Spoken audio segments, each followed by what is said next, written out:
Hello, welcome. Not to the cellar and not to Leopard Street. This is the 1000th subscriber special. Also celebrating a year of the channel. The first video on the railway series, at least, went up a year ago.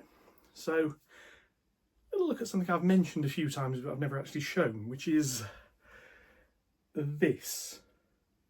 This is not Leopard Street. This is Dingleberry. This is my N-gauge layout. Now, trust me, it's under here somewhere. And today, well, over this weekend, I'm going to edit this together into a single video.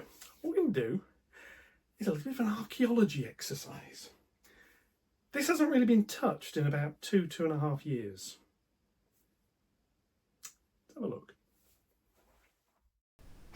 Yes, and editing me here, just over the picture of the cat that's virtually asleep in the hallway. Yes, this was going to be a single video, then I spotted the length. I'm now going to split this into two.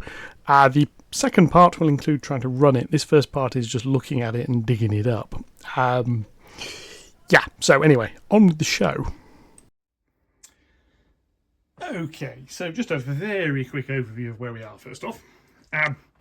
This is my office area. So this is a desk that's 8 foot long. Dingleberry is 4 foot long from there to there. 2.5 foot deep. The desk is 2 foot, so it overhangs a little bit. Underneath is mess. You can see a part-built Metcalf building for Leopard Street and a whole load of gaming stuff we're going to find. The layout is on here somewhere. So witness some certain bits and pieces at the front. Katie & Co, I'm very, very sorry, but this does involve stinky diesels. This is a 1980s themed layout, complete with dust, so yes. And, little scratch built building. This layout, it goes back to lockdown, when we sort of converted in here for working. So as you can see, I've got some of the shelves above, lots of electrical components. One above, lots more with some buildings. We'll have a look at those at some point. Lots of that. Go over there, some slot car stuff. Up there, lots and lots more gaming stuff. So this is the mess that is this layout. So I'm going to set this camera up. I'm going to start clearing some of this off, and we're going to see what's under it. Okay, so this is what happens to a layout. Glass out of the way. This is what happens to a layout, or indeed any flat surface around here. So I have a box which some stuff is going to end up in. I have got, I'm just going to move my chair a little over here so that I've got something I can put the box on. There is painting supplies and other modelling bits and pieces on here, which I've got somewhere else to put. But there's lots of clutter. This is where anything just gets dumped. So, for example, I mean, I've got some, starting to clear it off. There's the ESP32 from the PCF 8574 video. Lives on here. Here's the one from the servo and relays video. That also lives on here.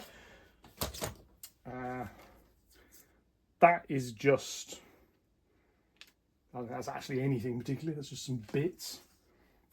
I found this earlier. Now, this layout is digital. It's DCC++, not DCC-EX. This predates that.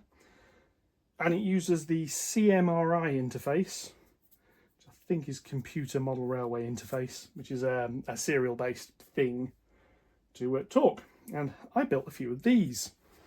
So let's bring this over here and make sure you can see this. This is an Arduino Nano. There's a lot of these under here. And it says CMRI Node 3 Upper Deck. It's got an RS485 chip, which handles the serial interface, which comes in via here.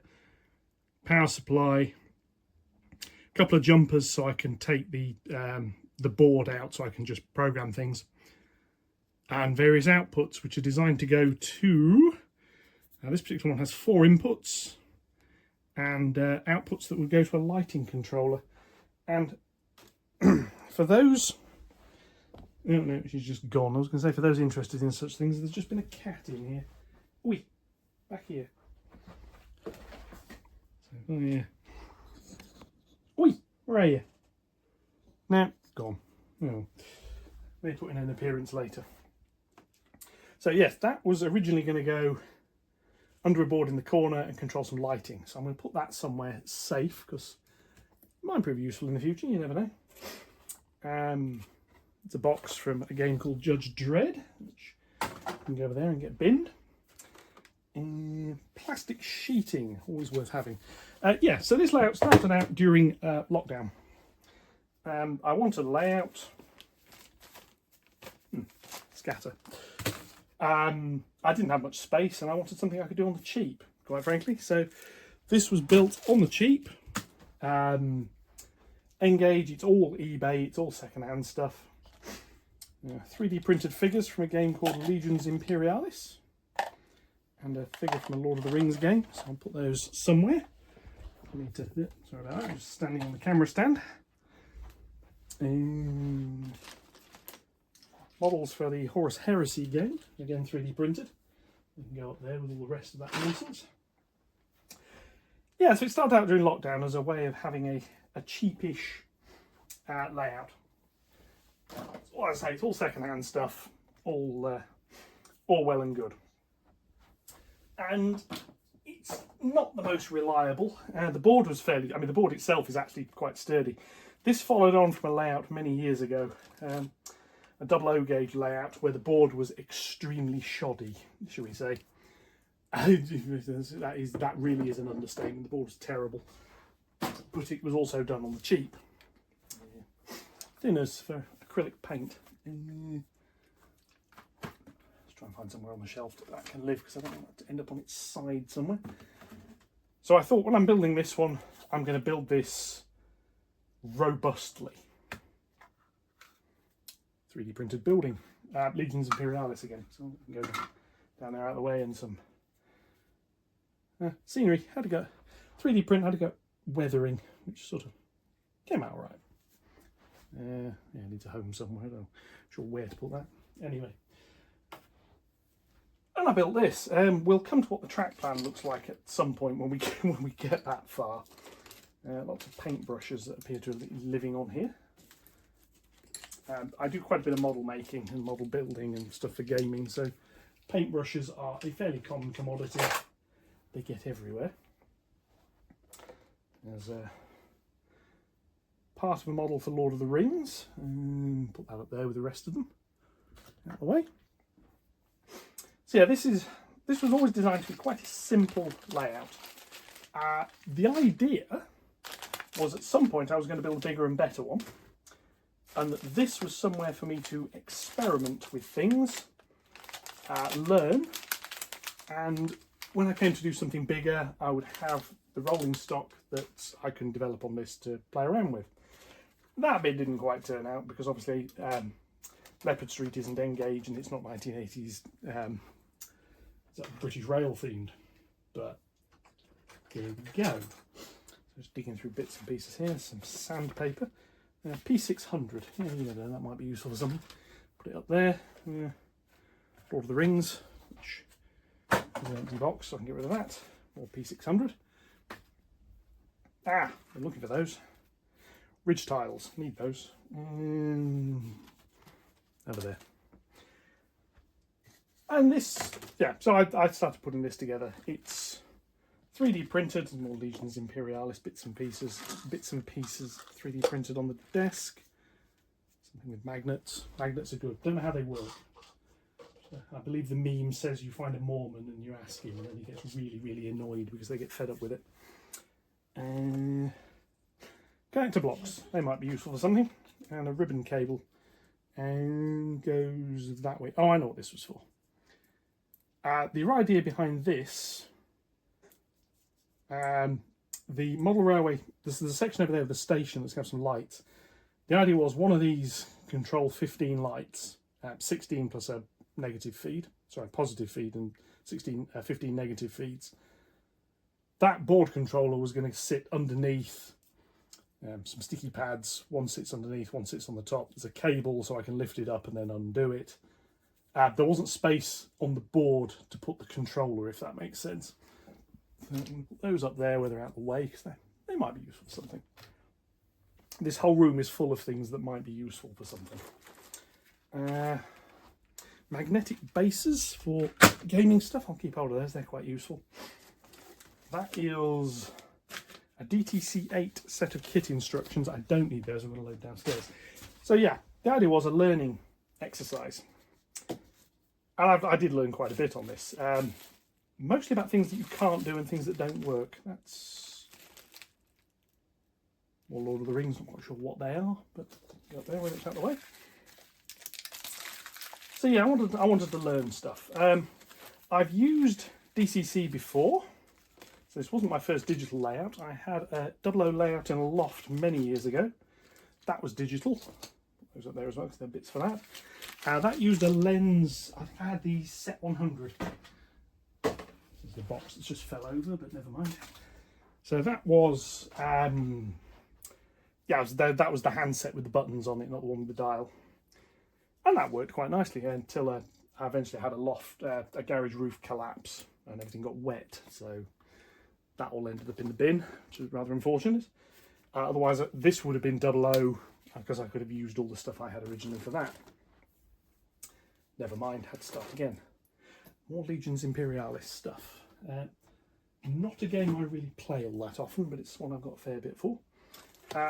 Here we have a DCC EX controller. This, if you saw a video with the K3, you'll have seen my little test board downstairs with the little DC controller. This is the digital version that works with it as well. But better keep that because that might be useful for something in the future. Like connecting that test board up. Cardboard tube. Never know when you're going to need cardboard tubes. So yeah, I thought, well, I've done digital control before, but the layout I had previously was purely, all it did was drive trains. I didn't do anything else with it. I thought, well, this one, quite interested in automation. I think that's an HDMI lead. Might keep that, it might be useful for something. HDMI things of some sort. You sort of see the state I've got on here. Here I've got a bag. Let's see. Yeah, there's electronic components of some sort. Oh, that is an ESP32 with a camera. I wonder how hard it would be to put that on the front of a wagon and stream from it as it rumbles around. I'll have to get around to trying that. That's an idea. So yeah, so what I thought with this layout, what I want to do is automation. I'm going to blame Rob over at Little Wicket for that, because that's his fault. He showed me that was possible, and I thought, oh, I like the look of that. So I thought I'll give that a go. I hadn't at that point seen Chris with wire and wood. There's a load more. A load of 40k stuff. So I'm going to lift that off. Lift all of this off as well. And some more bits here. If I put that together, I can put that out of the way. And I've just found a piece of paper I'm really, really, really pleased I've found. Just need to find somewhere to put this down. Yeah, anyway, never mind, it's on the floor. I'll find somewhere else later. I've got here a piece of paper I didn't think I still had. This is the track circuit diagram for this layout. This tells me which of the various block detection pieces are on it. Now you can see there's a lot on here. I went mad with block detection on this layout. It's not fully wired. There's a section in the centre which isn't block detected because that was always ever going to be driven manually. I wanted to experiment with automation. Could I drive a train out of these sidings into the station, bring it back round, all that sort of stuff. So I need to keep that. So I better not throw that one away. That'd be a very useful piece of paper to have. And here I have another bag with, what's that got in it? Oh, pre-wired LEDs. Well, keep them. What are they? 0603 LEDs. It doesn't tell me what colour they are on the label. So, yeah, I'll have to find out at some point what colour they are. That's rubbish. There's quite a bit of rubbish on here as well, must be said. Yeah, that is, it's another Arduino Nano and some RFID bits. I'm going to keep all of that because I do have some experiments in RFID coming up at some point. Like a lot of... Oh, track rubber. I was looking for that. Found it. Old line remover. Found that as well. Hey, look, more paintbrushes. Never thought I'd find paintbrushes on here. Yes. So, anyway. So, yes, I'm slowly sort of digging down through the layers on here, finding bits I forgot I had. That might actually be useful. If you've seen the emergency stop video, you'll have seen I've got some switches that don't quite fit in the board. I think if I use that, I can drill a bigger hole and I can put a 3D printed panel in front. Keep that somewhere I can find it. Well, I say somewhere I can find it. I won't be able to find it again. I'll lose it. There's more magnetic bases. Palm trees. Oh yes, I know what they're for. One of my gaming armies is World War II Japanese desert island. Yeah, anyway, they were cheap.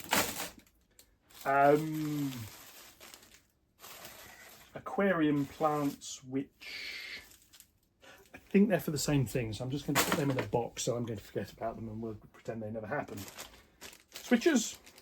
Always like switches. No idea what I bought them for. There we go. Here we have some street lights. Now these are N-gauge street lights. There are some twin ones and some single ones. I can't show them working. Or at least I don't think I can show them working, so I don't think I've got any wired up. But there we go. More RFID tags. That's good, because I wondered where they'd gone. A plastic bag, which is going to be extremely useful because I'm going to start putting rubbish in it, is all I can say to that. Yes, so this is on here. I've got lots of transfers, which I'm going to throw away because I'm never going to use them. They're for a gaming army I basically don't do anything with anymore. And more cardboard tubes. Lots of cardboard tubes. I used to have pet rodents, and cardboard tubes were lovely. We used to have a joke that said quicker by tube, because that was basically what the rodents did. There's a sponge, bless her. There's a rather charming little rodent. And Custard was with those. Sponge, chocolate and sponge. That was it, first two. Basically, I was hungry when they got named. Yeah, never mind. Lovely little creatures. That I want to keep because that's for a screen I've still got somewhere. So yes, I thought, don't need that. I thought I'm going to build this little test layout. I say eventually the idea was I was going to build something bigger and we're going to move on. Then the discovery of the cost of upgrading the garage here occurred. Test for something, get rid of that. That kiboshed that completely, and then I thought, well, I'm going to build something in the cellar, and I ended up with Leopard Street. But this is where all the automation stuff started, and this is one of the reasons actually Leopard Street is 00 gauge. I found out with this that all of the automation, while it's lovely, does actually take up quite a bit of space. Something I didn't really realise when I started this was just how much space all the sensors that stuff uses take up, and how much space all the control boards take up. USB lead for something. Don't need that. So that sort of pushed me towards some more 3D print bits. I'm just going to put all this in here. That pushed me towards the idea of I will go with 00. Stuff will fit. I'll be able to do something with it. I've got a bit more space, and away we'll go, and that'll be quite nice. Hence why that's why Leopard Street isn't N-gauge. Tissues and kitchen roll from where I've been painting things. Get rid of that as well. But as you can see, the layout is starting to emerge from under this as we dig down through the various layers, like some sort of demented Tony Robinson on an archaeological dig. And the Mark III coaches. It's basing material that's dried up completely, so I'll get rid of that. I'm slowly finding more tools I've forgotten I had as well. Inox MX3. Ian at Ian's Engage has been doing something on track cleaning using various compounds. This Inox, this is something that's quite good. It's a lubricant, but it's a conductive one, so you can use this for. I got it for slot cars. That was its purpose. You put it on the braids on the slot cars, and as they go round, it cleans the track, which is quite useful. Model paints, including a BR blue grey. Is that BR dark? Yeah, that's the roof colour. That might be useful for something. And a warning panel yellow. So keep hold of those. What else have we got? We have black tarmac scatter, which probably seemed like a good idea at the time. A bag that was something or other. Small trees. They were bought for a game called Battletech. They're actually technically they're 6mm scale. They're really rather small. That is a plastic kit I need to get around to finishing building. It's a German half track, as again for one of my gaming armies. So I'm going to put that under here, and then I'm promptly going to forget all about it, and I'll never build it. I'll never finish it. But if I put it under there, it's out of sight and it's out of mind, which is the main thing. Glass jar, they're always useful for something, so I'll keep hold of that.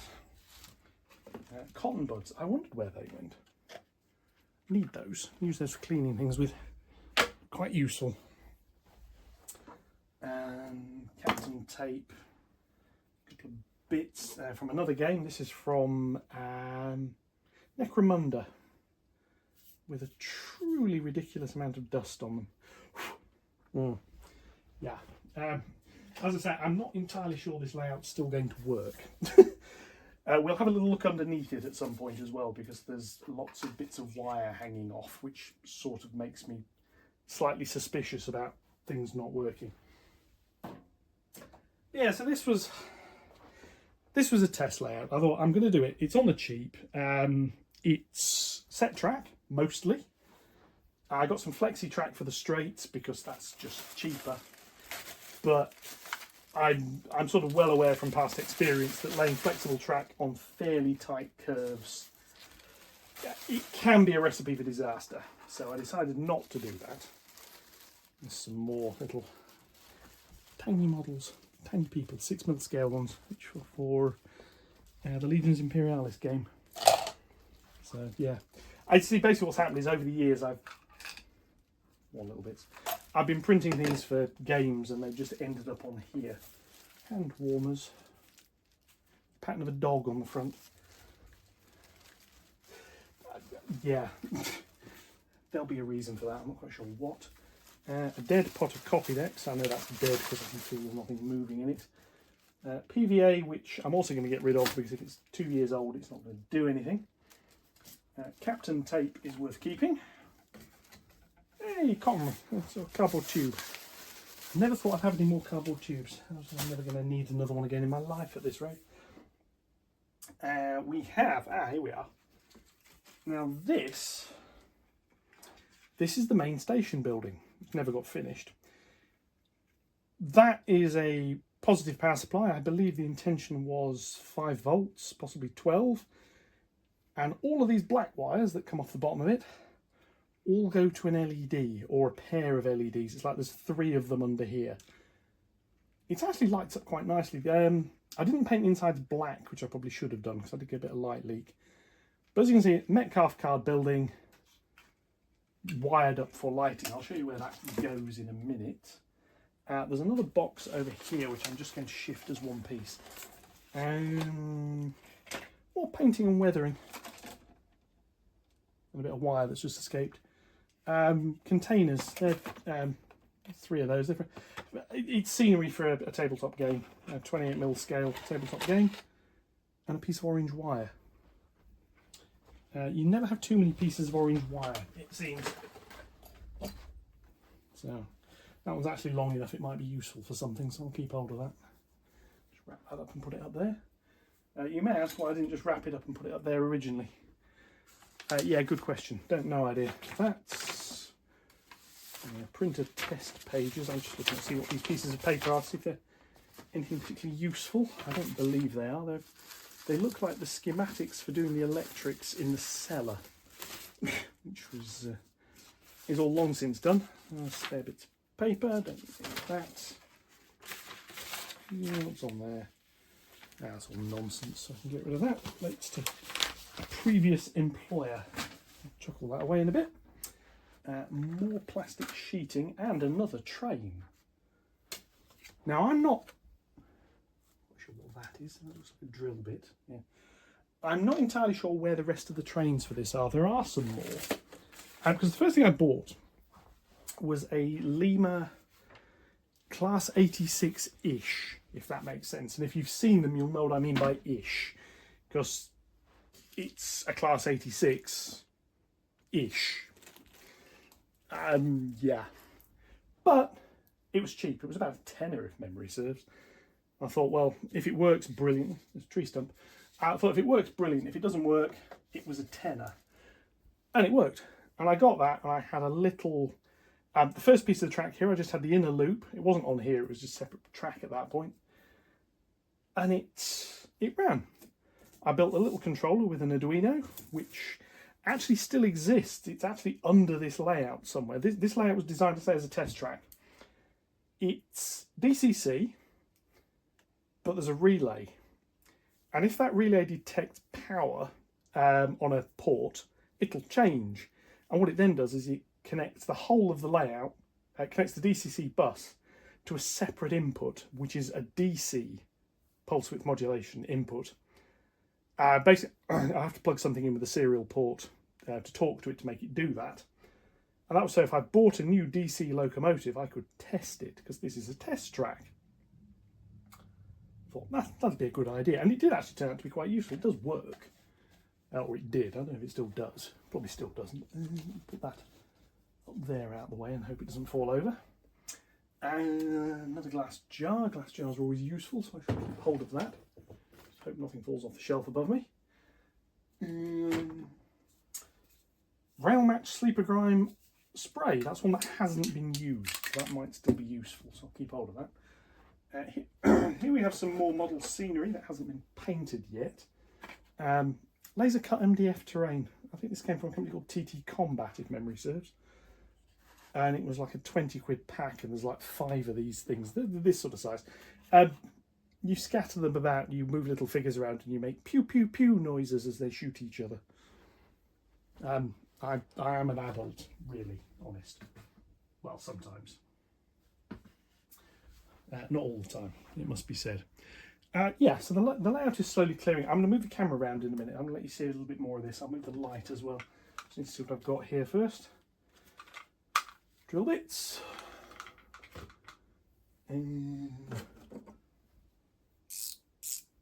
Ratchet spanner. 10mm. Which is why I can never find anything, because it's on here under stuff. Those are bases for a game, and the game therefore is on there, so I can put those with that. I can reach over here. I have some more magnetic basing that can go into there. I have, I suspect this is going to look horrible. Oh, it does. This is a wet palette for when you are painting things. And it needs a little bit of TLC. That's actually what that's red strap's for. It goes around there. The idea is it holds it shut. Yeah, so that can go on there, out of the way. Now this has actually gone a little bit better than I was expecting it to. If I take that off, there's another set of hand warmers with a picture of a dog on the front. If I get rid of that, that was going to be rubbish. So I'll put that in the bin as well. Yeah.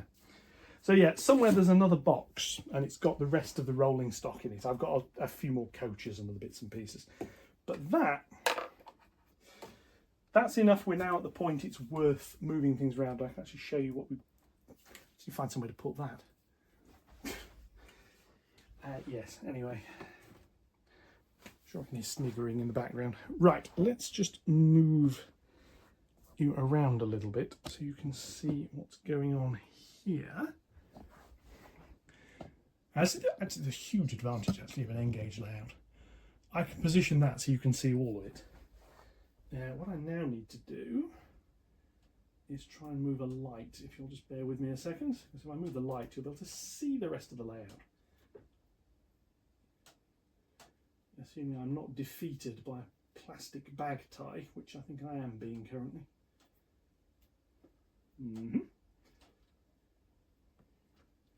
Just, right, that'll do.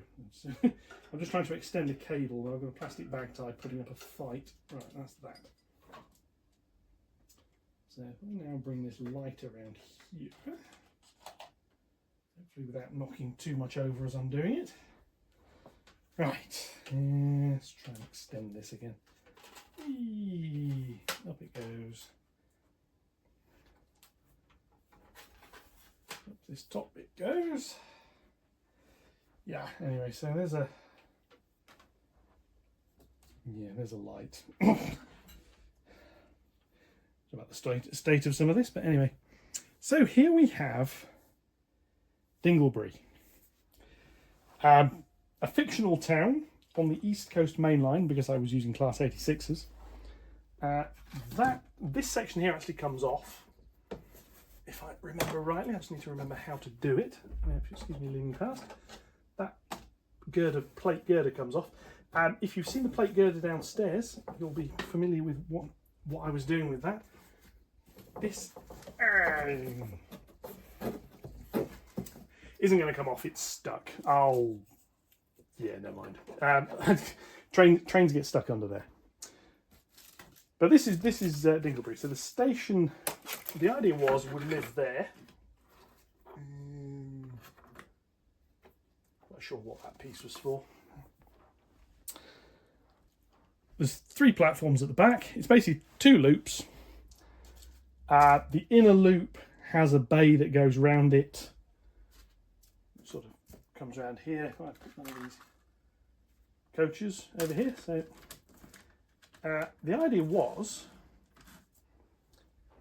station with 2 through roads on the 2 loops, 2 sidings down here, which are decent enough length. I can get 3-4 coaches in there, or like a 3 coach and a loco, which is sort of what I designed the layout for. 3, maybe 4. There is a loco depot that sits here, and for that I have, if this will come down here without breaking anything, a pair of these. So the idea was loco depot, and I've got a couple of little kit huts. Somewhere there's a 3D printed porter cabin to go with that as well. But anyway, there's a little loco depot. Over here there's a little crew hut. That's got a light in it. There's a street light next to it. But these tracks in the middle, which have got all sorts of stuff scattered loose over the top of them still.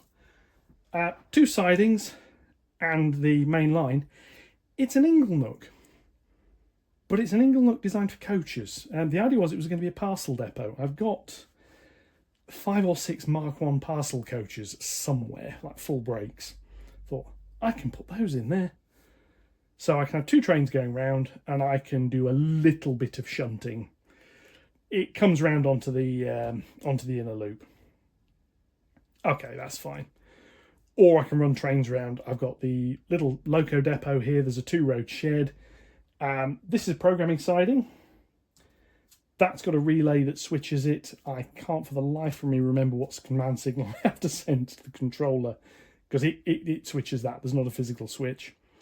Again, there's a little head shunt, so I could play in that area while a couple of trains are around. The whole point was 2 trains running, 1 train playing. That was the idea. We have, in terms of rolling stock, a Graham Farish. See if I can get some light on this. I'll do some close-ups on some of these in a bit. But we have a Graham Farish Class 25, 5-pole motor. It has had a little bit of work done on its paintwork. You probably can't see that. I'll do some close-ups. Basically, just to add some panel lining to it. When I bought on the cheap, a non-runner. She turned up. She would run, but it wouldn't go around right-hand bends. And what it turned out was one of the wires underneath had broke. It's now DCC fitted, which was an absolute nightmare. The chip is actually in one of the cabs. Yes, DCC fitting old Graham Farish locomotives turned out to be not as easy as I thought. This rear platform isn't glued in because I was fitting lighting to it. Now, I got as far as this. I'll hold it about there, you'll see it a bit better. It's got some street lights fitted to it. It doesn't work, or rather it does work, but it's never been wired up. I tested the lights, I think I tested the lights individually. They've never been wired to anything. So all the wires dangle out, they get in the way. I can't run trains anymore. So the question, well, there's two questions, I suppose, that sort of appear from all of this. I'm just try and put this back in such a way that it's not wires over the track. First one is, why did I stop work on this? And the second, the second is, will I ever start work on it again? If I put that back there, that was where that platform went. I stopped work because of reliability. For example, the Class 47 down here, it can rumble round on the inner circuit. And if it goes, I'm trying to remember which way round here. I think if it goes anti-clockwise, it's all right. If it goes around clockwise, it hits the point under that tunnel there and it derails every single time and always falls over, which is, as you can imagine, is not really ideal. All of the points are motorised, and these have all had the springs removed. They've all got servos under them, and they all work. The problem is, these are set track Insifrog points, and they all use the point blades for power switching, because I didn't realise how much of a problem that was going to be. So a lot of the points, if I want to run a train, it's fine, but I've got to push my finger against it to force the contact. There's a lot of problems with regard to that. Weirdly, the painting of the track didn't really make it any worse, so I have to go in and scrape a lot of it clear, it was just a nightmare. But that's why I stopped work on it. It was just getting too frustrating. I couldn't really run trains, and I knew I was going to be building another layout.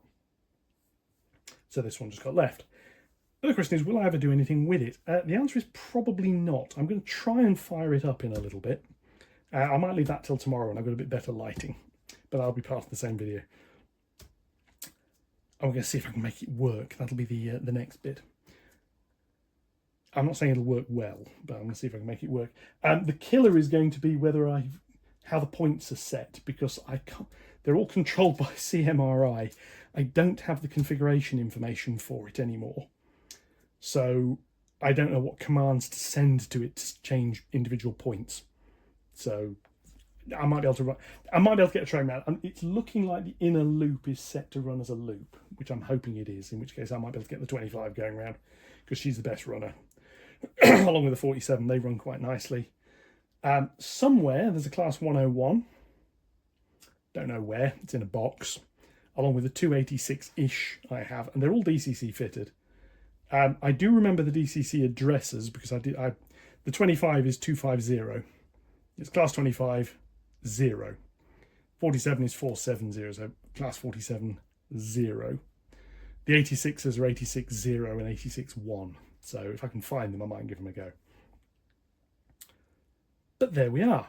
Now, that's Dingleberry. And I mean, there's a 3D printed roadway over here. The idea was this was all going to be a little TMD in the middle, say parcels depot. There was going to be a bridge over there and a roadway that came down between them on an angle, sort of bridge there down to road level here. Security hut and so on and so forth there for getting into the depot. There were plans for it, but it never really got anywhere, just because of the reliability. So the takeaway from this is reliability matters. Now this is, the board itself is rock solid, but if I wanted to make this work, it would be scrap this and rebuild it, I suspect. Might be a bit of a challenge to get bits of it going again, but the only other alternative is going in and resoldering feeds on all the points, and frankly I'm not going to do that while it's in situ. So I'm going to end this section of this here. Yes, and in fact, actually, due to the length of this, I'm actually going to end the video here. I'll catch you in the next one for part 2 of this, where I'm going to look at powering this up and see if I can get it working. Until then, thank you very much for watching. Thank you all for subscribing again. I really can't thank you enough. I'll catch you all in the next one very shortly. Thank you very much, and goodbye.